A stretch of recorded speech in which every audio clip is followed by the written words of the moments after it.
Yeah, it's been a little while since we talked about this, so we're happy to bring it back up and get the vote today. Appreciate it, my colleagues all being here and willing to do that again today, so thank you. So we have a small set of bills. There's 4 bills. It's from 372 to 375, and I'll just give you a very, very short introduction to each one of those. Senate Bill 372 is sponsored by myself. It puts a cap on the cost of applying for a rental unit and defines a set of processes that will ensure fairness to both landlords and applicants.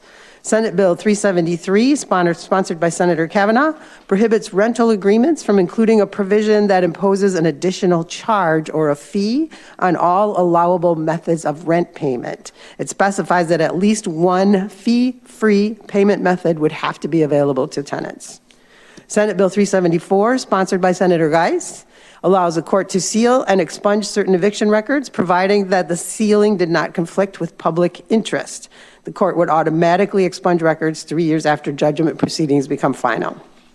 And Senate Bill 375, sponsored by Chair Irwin, limits what's so-called junk fees by defining which fees are included in a tenant's lease. And it specifies essential services that are included in the rent, detailing what cannot be included in a lease agreement, such as imposing a charge or a fee after the initial term of the lease, or prohibiting rent payment by lawful methods.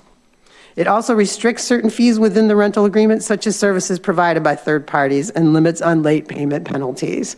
So these are big topics, and it was a fast review, but just to remind you what the 4 bills are. Thank you, Mr. Chair.